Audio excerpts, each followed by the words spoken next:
गरीब लड़की की कहानी। एक गांव में एक साहूकार अपने परिवार के साथ रहता था। परिवार में उसकी पत्नी, एक बेटी और एक बेटा था। शानदार बंगला, नौकर चाकर, गाड़ियां और सब शानो शौकत का सामान था। उसके पास गरीब लोगों को बहुत ज्यादा शुद्ध यानी कर्जा ब्याज पर देना उसका धंधा था। अक्सर लोग तंगी के दिनों में या किसी त्योहार या ब्याह शादी के मौके पर उस साहूकार से कर्जा लेते थे। जब फसल अच्छी होती तो थोड़ा थोड़ा कर के उतारने लगते, लेकिन जिस वर्ष सूखा पड़ता तो कर्जे तो छोड़ो, सूद तक नहीं दे पाते। इसी का फायदा उठा वो साहूकार उनकी जमीन पर कब्जा कर लेता था और खूब पैसा कमाता। इस धंधे में उसका बेटा भी उसकी मदद करता। दोनों बाप बेटा हर समय किसी न किसी गरीब की जमीन हड़पने की योजना बनाते रहते। दिन शहर एक व्यापारी आया और साहूकार से गांव में जमीन खरीदने की इच्छा बताई। साहूकार की खुशी का तो ठिकाना नहीं रहा। घर बैठे बिठाए जमीन का ग्राहक मिल गया। साहूकार ने उस व्यापारी को बहुत सी जमीनें दिखाई तो उसने कर्जे के बदले गांव वालों से हथिया ली थी, लेकिन उस व्यापारी को कोई भी जमीन पसंद नहीं आई।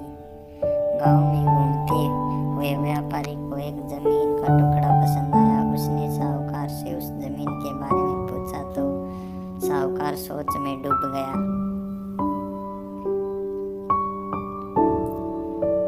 असल में वह जमीन तो एक बिन माँ बाप की लड़की की थी जो वहाँ पर रहती थी।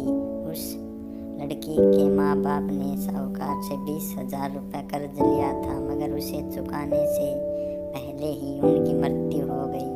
बेसहारा लड़की की हालत देख गांव की पंचायत ने साहूकार से उस जमीन पर कब्जा न करने को कहा तो भला सरपंच की बात कैसे टाल सकता था। साहूकार दिल में हमेशा ही उस जमीन पर कब्जा करने की बात सोचता रहता था। आज व्यापारी की इच्छा सुन उसका लालच बाहर आ गया और उसने जमीन पर कब्जा करने का मन बना लिया। कर्जे के सारे कागज लेकर वह उस लड़की के घर पहुंचा और कर्जा वापस करने की बात कही। जब लड़की ने अपनी दुर्दशा बताते हुए और समय मांगा तो साहूकार ने कब्जा करने की धमकी दी।